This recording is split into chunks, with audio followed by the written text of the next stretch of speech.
오늘 여러분의 생명을 구할 수 있는 이야기를 해드리겠습니다. 지금 이 순간 목 옆을 만져보세요. 맥박이 느껴지시나요? 10초 동안 몇 번 뛰는지 세어보세요. 규칙적인가요? 아니면 건너뛰나요? 떨리나요? 방금 느끼신 그 단순한 불규칙함이 85세 이후에도 독립적으로 생활하는 사람과 80세 이전에 쓰러지는 사람을 가르는 경고, 신호일 수 있습니다. 제 이름은 김지혜 박사입니다. 저는 73세이며 아직도 서울에 있는 제 병원에서 주 6일 환자를 진료하고 있습니다. 지난 27년간 저는 노인의학과 장수연구를 전문으로 해왔습니다. 수천 명의 환자가 나이 들어가는 것을 지켜봤습니다. 그들 중 일부는 맑은 정신과 건강한 몸으로 80세를 훌쩍 넘겼습니다. 70세에 완벽하게 건강해 보였던 다른 이들은 75세 이전에 세상을 떠났습니다. 그리고 저를 두렵게 하는 것이 있습니다. 이 두 그룹의 차이는 유전자가 아니었습니다. 재산도 아니었습니다. 대부분의 사람들이 생각하는 방식의 식단도 아니었습니다. 진짜 살인자는 바로 지금, 이 정확한 순간에 여러분의 세포 안에서 일어나고 있는 무언가이며 여러분은 그것을 느낄 수 없습니다. 볼 수도 없습니다. 하지만 그것은 여러분이 85세에 독립적일지 아니면 78세의 자녀들이 여러분의 기저귀를 갈아줄지를 결정하고 있습니다. 지난달 한 여성이 제 진료실에 오셨습니다. 71세였습니다. 박 여사님이셨습니다. 강남에 사시고 약을 완벽하게 복용하시고 매일 아침 걷기 운동을 하셨습니다. 그분은 저를 보시며 말씀하셨습니다. 김 박사님, 저는 모든 것을 제대로 하고 있는데 희미해지는 것 같아요. 3개월 전만 해도 시장까지 걸어가서 돌아오는 것이 어렵지 않았습니다. 이제는 집으로 돌아오는 길에 2번이나 앉아서 쉬어야 했습니다. 6개월 전만 해도 김치병을 도움 없이 열 수 있었습니다. 이제는 딸이 열어줘야 했습니다. 그분은 제게 말씀하셨습니다. 짐이 되고 싶지 않아요. 제게 무슨 일이 일어나고 있는 건가요? 검사를 했습니다. 심장은 괜찮았습니다. 혈당은 적정 수준이었습니다. 콜레스테롤은 관리되고 있었습니다. 하지만 세포 수준에서 더 깊이 살펴봤을 때 진짜 문제를 발견했습니다. 그분의 세포들이 스스로 청소하는 것을 멈춘 것입니다. 의학 용어로는 자가포식입니다. 이렇게 생각해 보세요. 여러분의 세포는 매일 스스로 쓰레기를 버려야 합니다. 오래되고 손상된 부분을 분해해서 에너지로 재활용해야 합니다. 하지만 60세 이후 대부분의 사람들에게 이 과정이 극적으로 느려집니다. 그리고 멈추면 세포가 독성 쓰레기로 가득 차게 됩니다. 세포의 발전소인 미토콘드리아가 고장나기 시작합니다. 근육이 약해집니다. 뇌에 안개가 낍니다. 장기들이 힘들어합니다. 이것이 80세 이전에 일어나는 숨겨진 붕괴입니다. 그리고 거의 아무도 여러분에게 말하지 않는 것이 있습니다. 이것은 되돌릴 수 있습니다. 박 여사님은 다시 멈추지 않고 시장까지 걷고 계십니다. 지난주에는 한 손으로 병을 여셨습니다. 그분이 무엇을 하셨는지 정확히 말씀드리겠습니다. 하지만 먼저 이것이 얼마나 심각한지 이해하셔야 합니다. 한국에서는 단지 6개월 전에 세포 자가포식을 재시작했더라면 예방할 수 있었던 급성 합병증으로 매일 300명 이상이 목숨을 잃고 있습니다. 뇌졸중, 심부전, 급성 장기 부전, 이것들은 무작위로 운이 나빠서 생기는 일이 아닙니다. 이것들은 여러분의 몸이 청소할 수 없었던 수년간 축적된 세포 쓰레기의 최종 결과입니다. 저는 20년을 85세 이후에도 잘 사는 환자와 70대에 급격히 쇠퇴하는 환자의 차이를 분석하는 데 보냈습니다. 수천 건의 사례 파일을 검토했습니다. 일상 습관을 추적했습니다. 대부분의 의사들이 검사조차 하지 않는 생체 지표를 측정했습니다. 그리고 60세 이후 세포 청소 시스템을 파괴하는 5가지 특정 환경 요인을 발견했습니다. 여러분 중 대부분이 지금 당장 그것들 중 최소 3가지에 노출되어 있는데도 모르고 계십니다. 오늘 이 5가지 요인 각각을 공개하겠습니다. 어떤 일반적인 약물이 자가포식을 차단하고 여러분의 수명에서 몇 년을 빼앗아가는지 보여드리겠습니다. 세포를 다시 청소 모드로 전환하는 정확한 타이밍 방법을 가르쳐 드리겠습니다. 그리고 하루 30분도 안 걸리지만 여러분의 수명에 10년의 독립적인 생활을 더할 수 있는 간단한 일일 체계를 드리겠습니다. 이것은 복잡한 의학이 아닙니다. 비싸지도 않습니다. 제가 여러분과 공유하려는 모든 것은 내일 아침부터 집에서 할 수 있습니다. 하지만 한 단어 한 단어에 집중하셔야 합니다. 왜냐하면 세포 노화를 되돌릴 수 있는 황금 시간은 바로 지금이기 때문입니다. 저는 91세입니다. 아직도 매일 아침 지팡이 없이 5km를 걷습니다. 제 손은 바늘에 실을 꿰을 만큼 안정적입니다. 하지만 30년 전 제가 서울대학교 병원에서 일하고 있을 때 제 동료가 73세에 복돼서 쓰러지는 것을 봤습니다. 뛰어난 외과 의사였습니다. 구급차가 도착하기 전에 돌아가셨습니다. 그 순간이 제가 노화를 이해하는 방식의 모든 것을 바꿔놓았습니다. 아주 주의 깊게 들어주세요. 제가 지금부터 말씀드릴 것이 손주들에 둘러싸여 85번째 생일을 축하하는 것과 그들의 얼굴을 알아보지 못한 채 말년을 보내는 것의 차이가 될 수 있습니다. 지금 목 뒤를 만져보세요. 척추 양쪽, 두개골, 바로 아래를 단단히 눌러보세요. 뻣뻣한가요? 근육이 아니라 나무 블록처럼 느껴지나요? 그렇다고 대답하셨다면 여러분의 몸은 이미 제가 세포 붕괴라고 부르는 것의 첫 번째 경고 신호를 보이고 있는 것입니다. 이것은 정상적인 노화가 아닙니다. 이것은 여러분의 미토콘드리아가 도움을 요청하는 것입니다. 한국에서 환자를 치료한 40년 동안 저는 80세 이전에 급격한 쇠퇴를 경험하는 모든 사람에게 나타나는 하나의 패턴을 발견했습니다. 심장병이 아닙니다. 비록 그것이 종종 뒤따르기는 하지만요. 당뇨병도 아닙니다. 비록 그것이 악화시키기는 하지만요. 진짜 범인은 바로 지금, 이 순간 여러분의 세포 안에서 일어나고 있는 무언가입니다. 여러분의 몸이 스스로를 청소하는 방법을 잊어버린 것입니다. 간단하게 설명하겠습니다. 여러분의 각 세포 안에는 자가포식이라고 불립니다.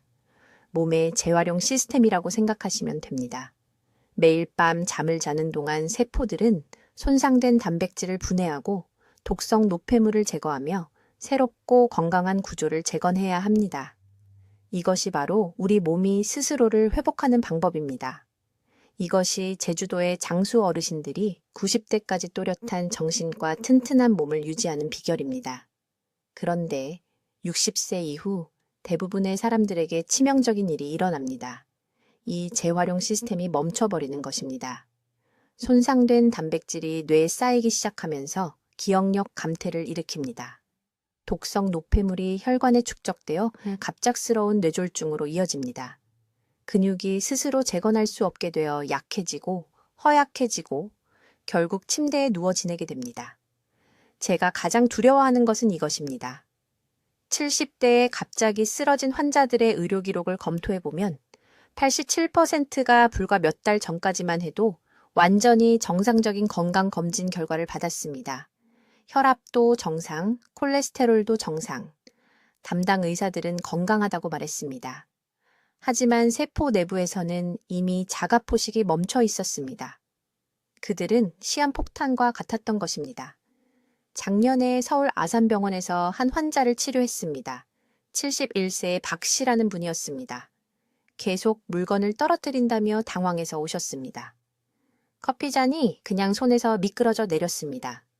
딸은 부주의 때문이라고 생각했습니다. 하지만 저는 더 잘 알고 있었습니다.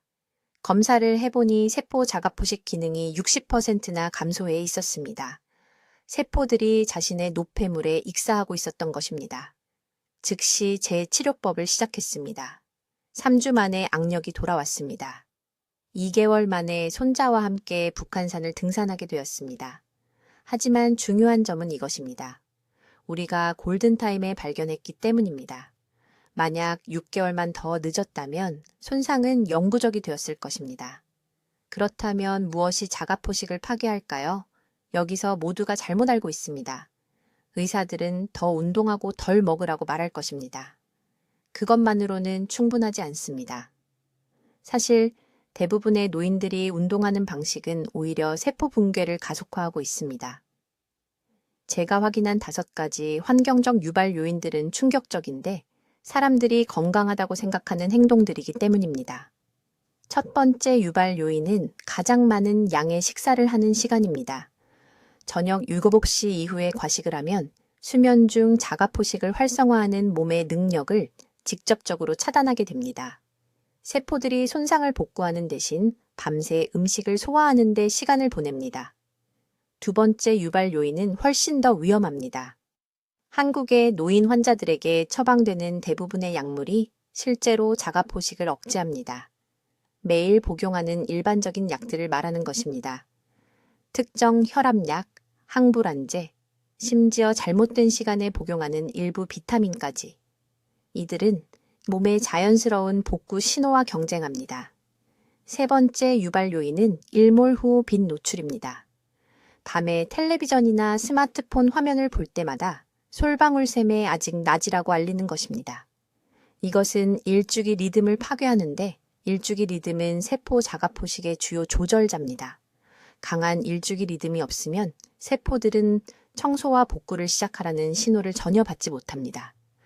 네 번째 유발 요인은 90%의 한국 노인들이 매일 아침 하는 행동입니다. 일어나자마자 즉시 찬물을 마시거나 차가운 과일을 먹습니다. 이것은 시스템에 충격을 주고 밤새 진행된 세포 복구의 마지막 단계를 완료하는 대신 천을 높이는 데 모든 에너지를 전환시킵니다. 5번째 유발 요인은 가장 가슴 아픈데 사람들이 사랑으로 하는 행동이기 때문입니다. 성인 자녀들이 노부모님께 계속 쉬고 무리하지 말고 편히 지내라고 말합니다. 하지만 과도한 휴식은 세포의 독입니다. 미토콘드리아는 활성 상태를 유지하기 위해 특정 유형의 스트레스 신호가 필요합니다. 그것들이 없으면 그냥 멈추고 죽기를 기다립니다. 이제 내일 아침부터 반드시 해야 할 일을 정확히 말씀드리겠습니다. 이제 두 번째 중요한 요소에 대해 말씀드려야 하는데 20년 전 제 병원에서 처음 발견했을 때 충격을 받았던 것입니다. 이것은 단백질 섭취량이 아니라 단백질 흡수에 관한 것입니다. 60세 이상 대부분의 사람들이 이것을 완전히 잘못하고 있기 때문에 주의 깊게 들으십시오. 무슨 일이 일어나는지 말씀드리겠습니다. 단백질을 먹습니다. 건강하다고 생각합니다. 하지만 몸이 그것을 사용할 수 없습니다. 왜일까요? 60세 이후 위산 생산이 40% 감소하기 때문입니다. 소화효소는 35% 감소합니다. 그래서 점심에 드신 닭가슴살은 대부분이 완전히 낭비된 채 몸을 통과합니다. 충분한 음식을 먹으면서도 말 그대로 근육을 굶기고 있는 것입니다. 수치를 구체적으로 말씀드리겠습니다. 60세 이후에는 근육량을 유지하기 위해 매일 최소 60g의 흡수 가능한 단백질이 필요합니다. 아무 단백질이나가 아닙니다. 흡수 가능한 단백질입니다.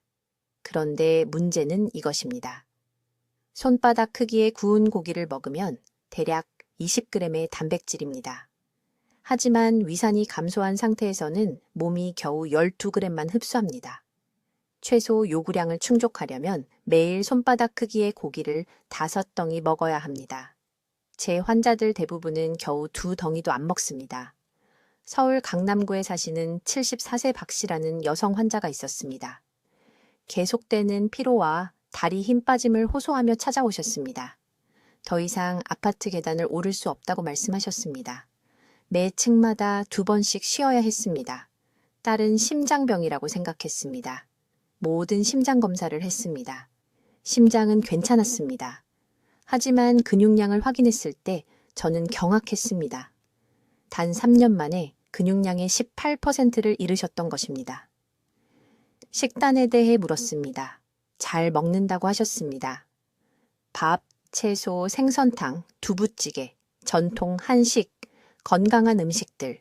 하지만 실제 흡수 가능한 단백질 섭취량을 계산했을 때 하루 30g도 안 되었습니다. 몸이 아미노산을 얻기 위해 자신의 근육을 잡아먹고 있었습니다.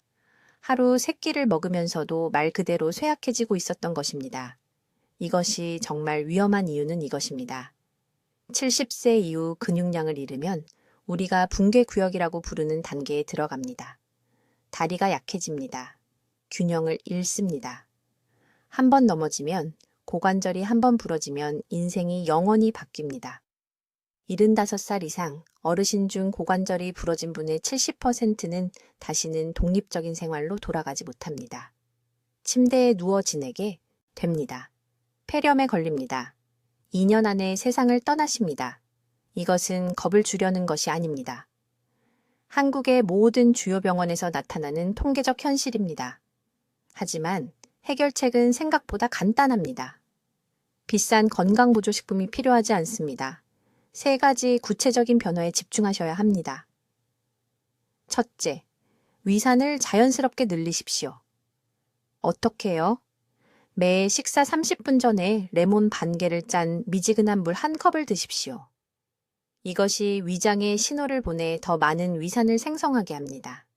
3주간 이렇게 하시면 소화가 극적으로 개선됩니다. 둘째, 단백질을 한 번에 다 드시지 말고 하루 종일 소량씩 나눠 드십시오. 60세 이후에는 한 끼에 약 22mg의 단백질만 처리할 수 있습니다. 저녁에 큰 스테이크를 먹는 것은 소용없습니다. 나눠서 드십시오. 아침, 점심, 저녁, 그리고 작은 간식 한 번. 하루 4번의 단백질 섭취 기회를 가지십시오. 셋째, 이것이 중요한데 부드러운 단백질 공급원으로 바꾸십시오. 약해진 소화 기능이 이런 음식을 훨씬 더 잘 처리합니다. 찐 계란, 부드러운 두부, 잘 익힌 생선, 질긴 고기가 아닌 가른 고기, 순두부. 이런 음식들은 질긴 구운 고기보다 거의 2배 빠르게 흡수됩니다. 내일 아침부터 바로 시작하실 수 있도록 정확한 수치를 알려드리겠습니다. 계란 1개는 단백질 6g입니다. 주먹만 한 크기의 연두부는 10g입니다. 작은 찐 생선 한 토막은 18g입니다. 다진 닭고기 2숟가락은 8g입니다. 하루 동안 이것들을 합산하십시오. 일주일 동안 기록해 보십시오. 이전에 실제로 얼마나 적게 흡수하고 있었는지 보고 충격받으실 겁니다. 박 여사님은 이 방법을 정확히 따랐습니다. 3개월 후 그녀는 계단에서 한 번도 멈추지 않고 제 진료실로 걸어 들어왔습니다. 근육량의 9%를 회복했습니다. 기력이 돌아왔습니다. 딸이 제 진료실에서 울었습니다. 어머니를 되찾았다고 말했습니다. 이것은 기적이 아닙니다. 기본적인 생물학을 올바르게 적용한 것입니다. 여러분의 몸은 강해지기를 원합니다. 단지 제대로 영양을 공급하기만 하면 됩니다. 이제 80세 이후에도 독립성을 유지할 수 있을지 아니면 침대에 갇히게 될지를 결정하는 3번째 중요한 요소를 밝혀야 합니다. 이것은 무엇을 먹는지, 얼마나 운동하는지와는 전혀 관계가 없기 때문에 모두를 놀라게 합니다. 매일 밤 생각도 없이 하는 어떤 것에 관한 것이며 60세 이상 대부분의 사람들에게 이 야간 습관이 조용히 세포 복구 시스템을 파괴하고 있습니다. 수면 각성 주기에 대해 말하는 것입니다. 하지만 단순히 충분한 시간을 자는지가 아닙니다. 언제 잠들고 언제 깨는지의 정확한 시간, 그리고 그 시간이 매일 얼마나 일정하게 유지되는지에 대해 말하는 것입니다. 서울에 있는 제 진료소에서 65세에서 90세 사이의 2,000명 이상 환자의 수면 패턴을 분석했습니다. 결과는 충격적이었습니다. 8시간을 잤더라도 불규칙한 시간에 자고 일어난 사람들은 엄격한 수면 일정을 유지한 사람들보다 미토콘드리아 기능 지표가 30% 더 나빴습니다. 30%입니다. 이것이 85세에 독립적으로 걷는 것과 기본적인 일에도 도움이 필요한 것의 차이입니다. 왜 이런 일이 일어나는지 설명하겠습니다. 여러분의 몸은 일주기 리듬이라고 하는 내부 시계로 작동합니다. 뇌세포에서 간세포까지 몸의 모든 세포가 이 리듬을 따릅니다. 리듬이 안정적이고 예측 가능할 때 세포들은 정확히 언제 복구 작업을 수행해야 하는지 압니다. 앞서 언급한 세포 자가포식인 이 복구 작업은 주로 밤 11시에서 새벽 3시 사이의 깊은 수면 중에 일어납니다. 이것이 생물학적 황금 시간입니다. 하지만 여기 대부분의 사람들이 은퇴 후 범하는 중요한 실수가 있습니다. 더 이상 일하지 않기 때문에 원할 때 언제든지 잘 수 있다고 생각합니다. 월요일에는 텔레비전을 보다가 늦게 자고, 화요일에는 너무 피곤해서 9시에 잠들고, 수요일에는 전곡까지 자고, 그러면 수요일 밤에는 잠들 수가 없습니다. 이런 불규칙한 패턴은 몸의 모든 세포를 혼란스럽게 합니다. 세포들은 언제 복구하고 언제 활동해야 할지 모릅니다. 그 결과 복구 작업이 지연되고 손상된 단백질이 축적되며 미토콘드리아가 오작동하기 시작합니다. 강남구에 사시는 73세 박 여사님이라는 환자가 계셨습니다. 끊임없는 피로와 머릿속 안개를 호소하며 저를 찾아왔습니다. 매일 밤 9시간씩 자는데 왜 그렇게 피곤한지 이해할 수 없다고 말했습니다. 2주 동안 수면 일기를 쓰라고 했을 때 문제가 즉시 명확해졌습니다. 어느 날 밤은 9시부터 6시까지 잤습니다. 다음 날 밤은 자정부터 9시까지, 그 다음은 11시부터 19시까지, 그 다음은 10시부터 8시까지. 수면 시간은 괜찮았지만 시간대가 엉망이었습니다.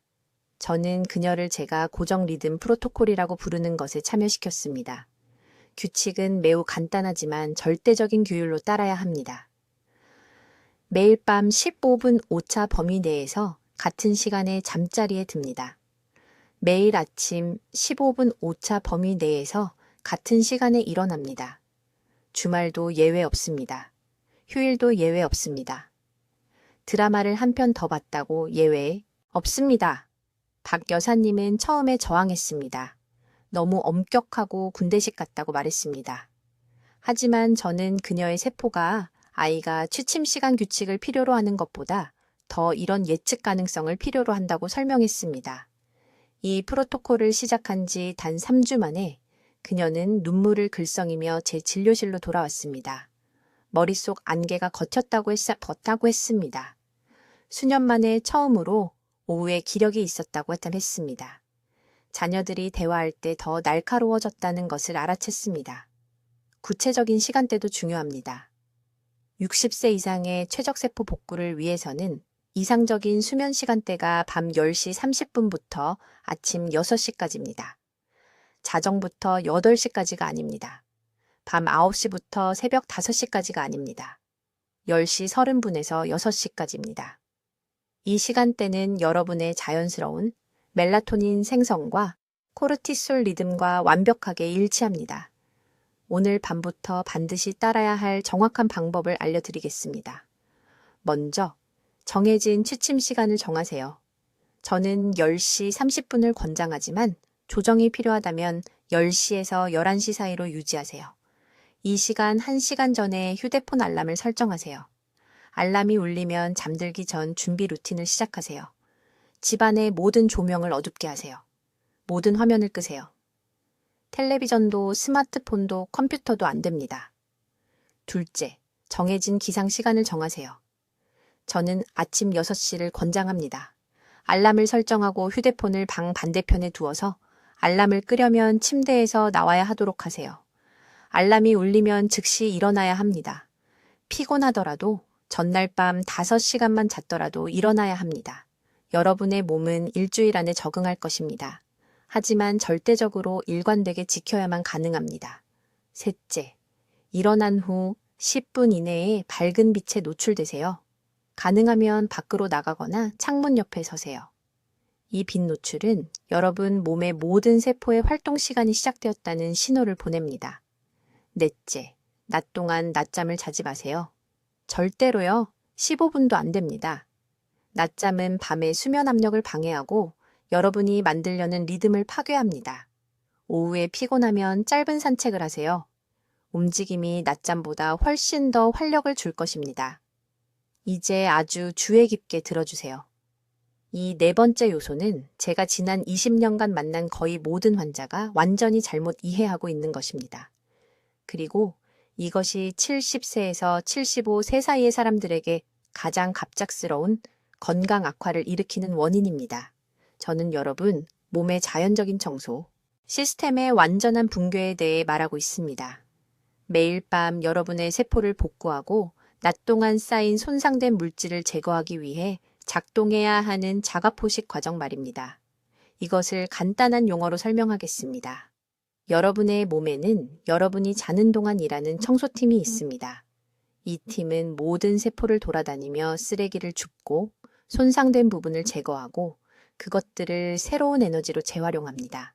이 과정을 자가포식이라고 합니다. 이것은 여러분 몸이 쓰레기를 내보내는 방식입니다. 이 청소 시스템이 제대로 작동하지 않으면 쓰레기가 쌓입니다. 손상된 단백질이 축적됩니다. 고장난 미토콘드리아가 세포에 남아 있습니다. 그리고 이 독성 축적물이 갑자기 나타나는 것처럼 보이는 장기부전, 뇌졸중, 심장마비를 일으킵니다. 하지만 대부분의 의사들이 절대 말하지 않는 것이 있습니다. 60세 이후 대부분의 사람들은 세 가지 흔한 습관으로 매일 이 청소 과정을 무의식적으로 파괴합니다. 그리고 여러분이 이 세 가지 중 하나라도 하고 있는지 지금 확인해야 합니다. 첫째, 밤에 너무 늦게 먹는 것입니다. 저녁 7시 이후에 마지막 식사를 하면 자가포식 시스템을 완전히 차단하는 것입니다. 여러분의 몸은 청소와 소화를 동시에 할 수 없습니다. 선택해야 합니다. 그리고 밤늦게 음식을 주면 소화를 선택합니다. 청소는 연기됩니다. 밤마다 해마다 세포에 쓰레기가 쌓입니다. 저는 강남에서 온 73세 여성 환자 박 씨가 있었습니다.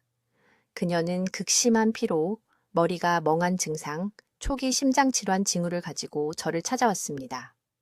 식사 일정에 대해 물었을 때 그녀는 남편이 퇴근하는 시간이 그때이기 때문에 항상 9시에 늦은 저녁을 먹었다고 말했습니다. 15년 동안 그녀는 9시에 저녁을 먹었습니다. 15년 동안 세포 청소가 없었던 것입니다. 마지막 식사를 저녁 6시로 옮긴 지 3개월 만에 그녀의 에너지가 돌아왔고 혈액 수치가 극적으로 개선되었으며 심장 기능이 정상화되었습니다. 둘째, 끊임없는 간식 섭취입니다. 입에 음식을 넣을 때마다 작은 간식이라도 과일 한 조각이라도 소화 시계를 다시 시작하고 청소 과정을 멈춥니다. 자가포식 시스템이 완전히 활성화되려면 최소 12시간 동안 음식을 먹지 않아야 합니다. 하지만 대부분의 사람들은 7시에 아침을 먹고 10시에 간식을 먹고 정오에 점심을 먹고 3시에 간식을 먹고 7시에 저녁을 먹고 9시에 달콤한 것을 먹습니다. 몸은 절대 청소할 기회를 얻지 못합니다. 청소팀을 고용하고도 절대 건물에 출입하지 못하게 하는 것과 같습니다. 셋째, 그리고 이것이 제 연구에서 가장 충격적이었던 것인데 잠들기 직전에 특정 약물을 복용하는 것입니다. 특히 위산역류 약물과 일부 혈압 약물입니다. 이것들은 여러분 몸의 자가포식 신호를 방해합니다. 약물을 중단하라는 말이 아닙니다. 의사와 상담 없이 처방된 약물을 절대 중단하지 마세요. 하지만 의사와 복용 시간에 대해 상담하라는 말입니다. 이러한 약물 중 많은 것들이 대신 아침에 복용될 수 있으며 이것은 여러분의 몸이 밤에 스스로를 청소할 기회를 줍니다. 이제 세포 청소 시스템을 재시작하기 위해 즉시 해야 할 일이 있습니다. 이 세 단계는 기능하는 뇌와 독립적인 몸으로 85세 이상 살고 싶다면 협상할 수 없는 것들입니다. 첫 번째 단계, 확실한 식사 시간대를 정하세요. 여러분의 마지막 음식 섭취는 수면 최소 4시간 전이어야 합니다. 10시에 자면 6시 이후에는 아무것도 안 됩니다. 예외 없습니다. 크래커 한 조각도 안 됩니다.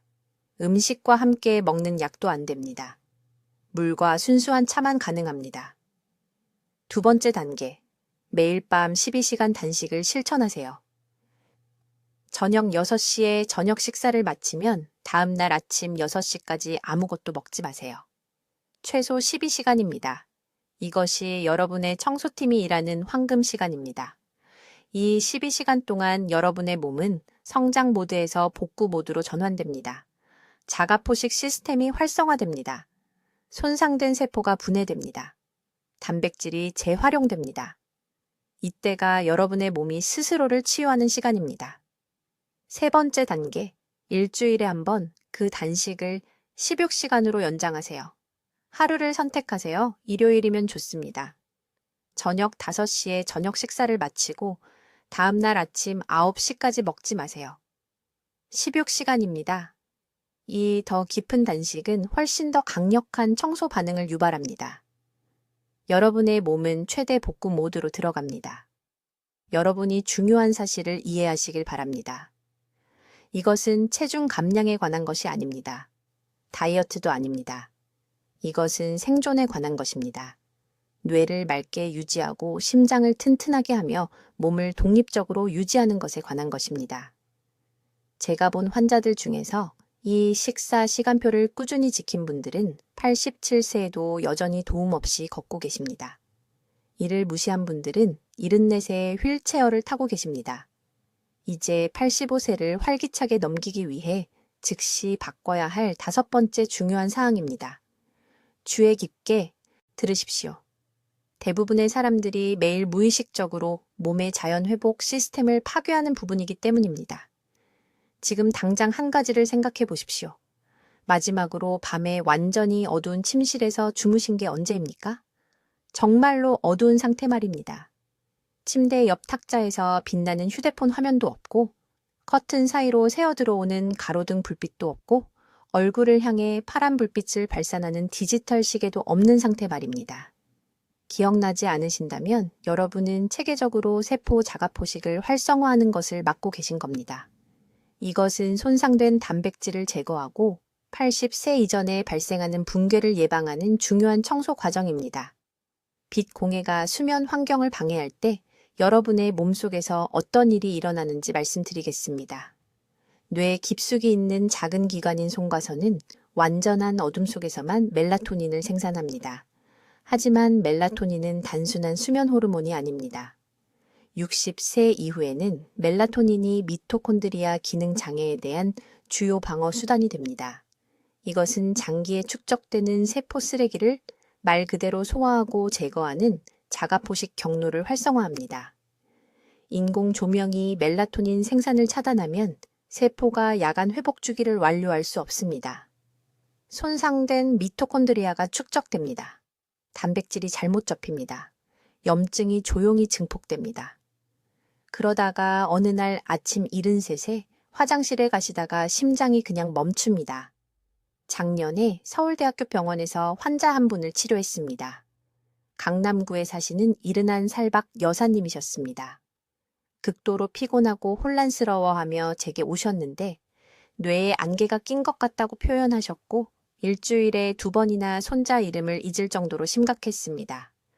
혈액 검사 결과 염증 지표가 높았고 괜찮은 식단에도 불구하고 혈당 조절이 잘 안 되고 있었습니다. 수면 환경에 대해 물었을 때 그분은 웃으셨습니다. 남편이 돌아가신 후 외로워서 밤새 텔레비전을 켜두신다고 하셨습니다. 깜빡이는 불빛이 3년 동안 매일 밤 그분의 세포 회복 주기를 파괴하고 있었던 것입니다. 우리는 한 가지를 바꿨습니다. 침실을 완전히 어둡게 만들었습니다. 48시간 내에 암막 커튼을 설치했습니다. 침실에서 모든 전자기기를 제거했습니다. 첫 주 적응 기간 동안에는 간단한 안대를 사용했습니다.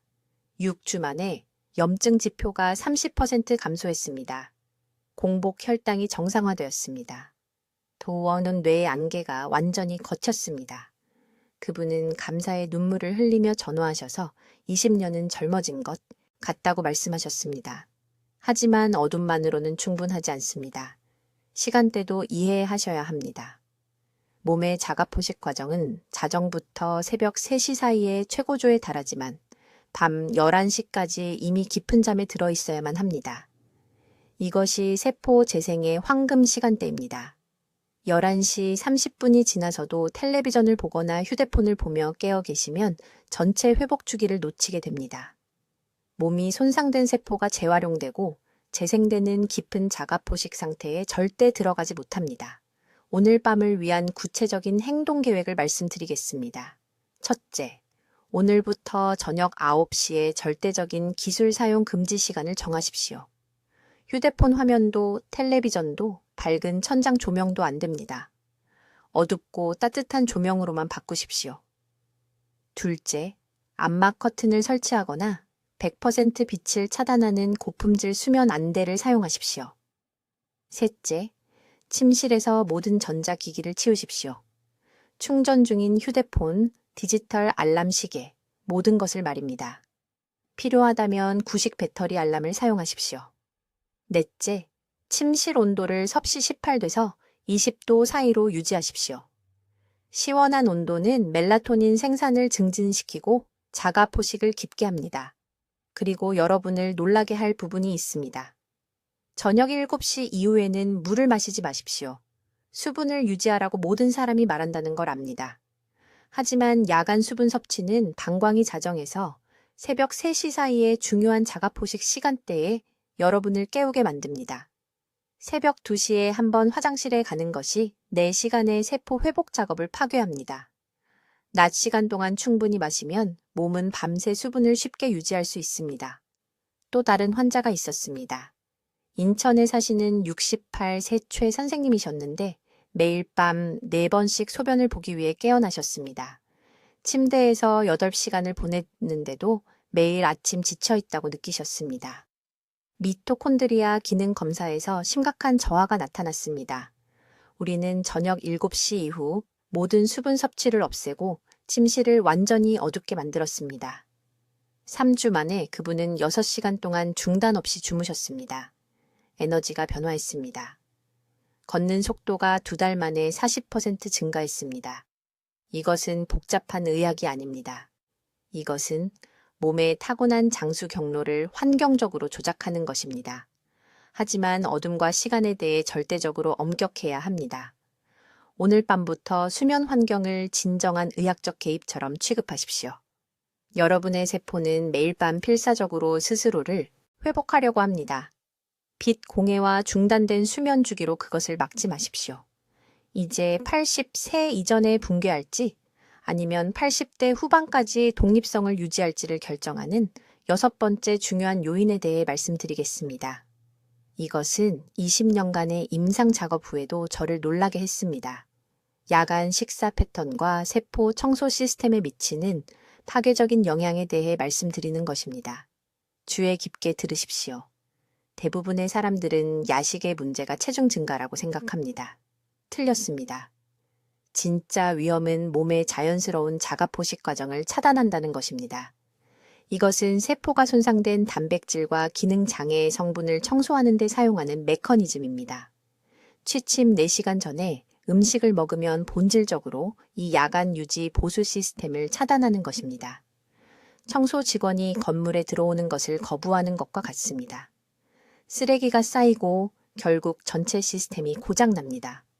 몸속에서 어떤 일이 일어나는지 매우 구체적으로 말씀드리겠습니다. 늦게 먹으면 인슐린이 밤새 높게 유지됩니다. 높은 인슐린은 자가포식을 직접적으로 억제합니다. 세포가 필수적인 회복 작업을 수행할 수 없습니다. 재활용되어야 할 손상된 미토콘드리아가 세포 안에 남아 있습니다. 체계에서 해로운 활성산소를 생성합니다. 치매를 유발하는 잘못 접힌 단백질들이 제거되지 않고 계속 축적됩니다. 밤마다, 해마다 이것이 쌓이고 쌓여서 갑자기 73세나 75세가 되면 모든 것이 한꺼번에 무너집니다. 저는 강남에서 오신 박 씨라는 환자분에게서 이런 패턴을 명확히 보았습니다. 76세에 제 클리닉에 오셨는데 하룻밤 사이에 갑자기 나타난 것처럼 보이는 피로와 기억력 문제를 호소하셨습니다. 그분의 생활 습관을 검토해 보니 많은 것들을 올바르게 하고 계셨습니다. 규칙적으로 운동하셨고 채소도 드셨고 약도 잘 챙겨 드셨습니다. 하지만 매일 밤 자정에 주무시기 전 10시나 11시에 야식을 드셨습니다. 때로는 과일, 때로는 크래커, 때로는 그냥 우유 한 잔. 그분은 이것들이 해롭지 않은 선택이라고 생각하셨습니다. 저는 박 씨에게 그분의 몸이 수십 년 동안 진정한 단식 자가포식을 경험하지 못했다고 설명했습니다. 그분의 세포들이 자신의 노폐물에 익사하고 있었던 것입니다. 저는 그분에게 엄격한 방법을 제시했습니다. 저녁 6시 이후에는 물 외에는 아무것도 드시지 않는 것입니다. 과일 한 조각도 안 됩니다. 비타민도 안 됩니다. 아무것도 안 됩니다. 3주 만에 그분은 몇 년 만에 경험하지 못했던 정신적 명료함을 느끼셨다고 보고하셨습니다. 2달 만에 활력이 돌아왔습니다. 염증 수치가 크게 떨어졌습니다. 이 한 가지 변화만으로 말입니다. 이제 타이밍에 대해 꼭 이해하셔야 할 것이 있습니다. 완전한 자가포식을 활성화하려면 마지막 음식 섭취와 다음날 첫 음식 섭취 사이에 최소 12시간이 필요합니다. 14시간에서 16시간이 더 좋습니다. 이것은 굶는 것이 아닙니다. 몸이 관리를 수행하는 데 절실히 필요한 시간을 주는 것입니다. 저녁 6시에 식사하고 다음날 아침 8시에 아침을 드시면 14시간입니다. 세포가 청소할 황금 시간을 얻는 것입니다. 하지만 대부분의 사람들은 이 기회를 완전히 망칩니다. 저녁 7시에 식사하고 8시에 후식을 먹고 9시나 10시에 텔레비전을 보며 간식을 먹습니다. 11시에 잠자리에 들 때 아직 위장에서 음식이 소화되고 있습니다.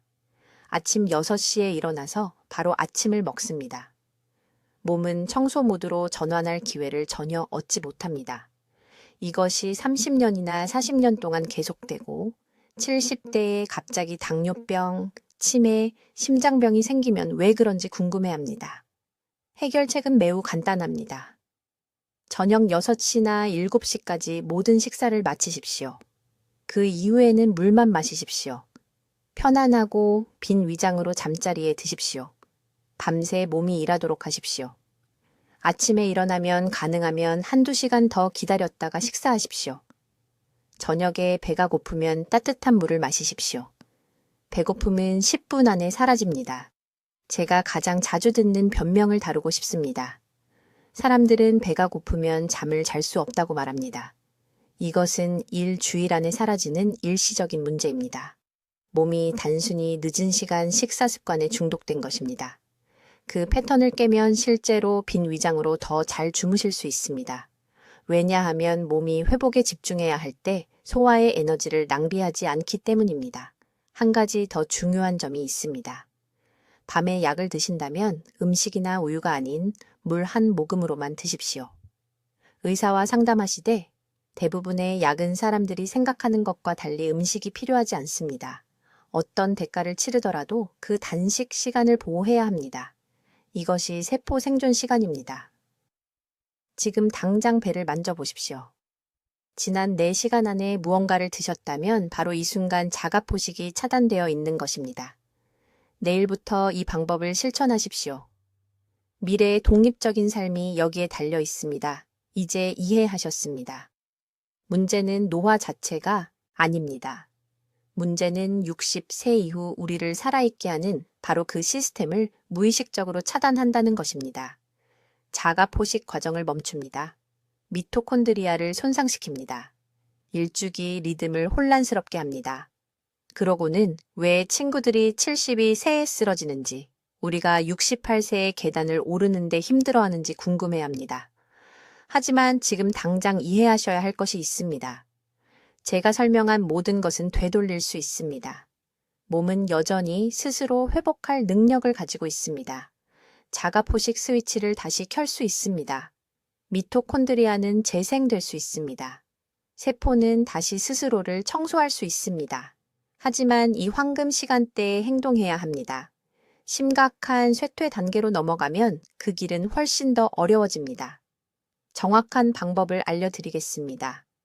이것은 제가 서울에 있는 제 클리닉에서 모든 환자에게 실시하는 것이고 74세에 겨우 아파트를 가로질러 걸을 수 있었던 강남의 박 씨를 구한 방법입니다. 첫째, 식사 시간대를 재설정해야 합니다. 이것은 협상의 여지가 없습니다. 자가포식을 활성화하려면 매일 최소 14시간의 단식이 필요합니다. 12시간이 아니라 최소 14시간입니다. 이것은 저녁 7시에 저녁 식사를 하면 다음날 아침 9시까지 아무것도 먹을 수 없다는 뜻입니다. 이 시간 동안 세포는 스스로 청소하고 손상된 단백질을 제거하고 오래된 미토콘드리아를 재활용합니다. 이것이 세포의 회복이 일어나는 시간입니다. 대부분의 사람들은 밤 9시나 10시에 마지막 간식을 먹고 아침 7시에 아침을 먹습니다. 그것은 9시간이나 10시간밖에 안 됩니다. 충분하지 않습니다. 세포의 청소 시간을 빼앗는 것입니다. 둘째, 일어난 후 30분 안에 밝은 빛에 노출되어야 합니다. 커튼을 여십시오. 단 5분만 밖으로 나가십시오. 이것은 일주기 시계를 재설정하고 몸의 회복 주기를 올바르게 시작하라고 알려줍니다. 성남에서 오신 초혜 씨는 이 한 가지 간단한 일을 했고 2주 만에 수면의 질이 2배가 되었습니다. 8년 만에 처음으로 활력을 느끼며 일어났습니다. 셋째, 오전이 아닌 오후에 몸을 움직여야 합니다. 모든 사람이 아침에 운동하라고 말하는 것을 알고 있습니다. 그들이 틀렸습니다. 65세 이상의 사람들에게는 오후 2시에서 5시 사이의 운동이 코르티솔 패턴을 방해하지 않으면서 미토콘드리아 효율을 극대화합니다. 그냥 30분 걷기만 하면 됩니다. 그게 전부입니다. 인천에서 오신 이 씨는 아침 산책을 오후 3시로 바꾸었고 만성 피로가 3주 안에 사라졌습니다. 넷째, 매일 최소 60개 흡수 가능한 단백질을 섭취해야 합니다. 아무 음식에서나 나오는 단백질이 아닙니다. 흡수 가능한 단백질입니다. 이것은 계란, 두부, 생선, 닭고기를 의미합니다. 콩과 견과류만으로는 안 됩니다. 나이 든 장은 식물성 음식만으로는 충분한 단백질을 추출할 수 없습니다. 60근 대략 계란 10개, 두부 6인모 또는 손바닥 크기의 생선 2조각입니다. 이것을 2끼에 나누어 드세요. 부산의 김 여사님은 단백질 섭취를 이 수준으로 늘렸고 6주 만에 근력이 회복되었습니다. 이제 도움 없이 장 바구니를 들 수 있습니다. 다섯째, 잠자기 3시간 이내에 모든 식사를 없애십시오. 이때가 자가포식 과정을 가장 심각하게 파괴하는 시간입니다. 몸은 세포 청소와 음식 소화를 동시에 할 수 없습니다. 소화를 선택할 것입니다. 그것은 세포가 더러운 상태로 남는다는 의미입니다. 손상된 미토콘드리아가 손상된 채로 남습니다. 몇 달 안에 이것이 질병이 됩니다. 마지막으로 장수 경로를 차단하는 불필요한 약물 복용을 중단하십시오. 직접 진찰하지 않고는 어떤 약인지 말씀드릴 수 없지만 흔한 혈압약, 위산 억제제, 수면제가 종종 세포 복구를 방해합니다. 약 목록을 의사에게 가져가십시오. 어떤 약이 자가포식과 미토콘드리아 기능에 영향을 미치는지 구체적으로 물어보십시오. 여러분 중 많은 분들이 조용히 노화를 가속화하는 약을 서너 알씩 복용하고 있습니다. 이것이 여러분의 실천 지침입니다. 14시간 공복, 아침 햇빛, 오후 운동, 60개 흡수 가능한 단백질, 잠자기 3시간 전 금식, 약물 점검. 이 6가지 행동이 2주 안에 세포 복구를 다시 활성화할 것입니다. 한 달 안에 차이를 느끼실 것입니다. 에너지가 돌아올 것입니다. 정신이 맑아질 것입니다. 몸이 스스로 치유하는 법을 기억할 것입니다.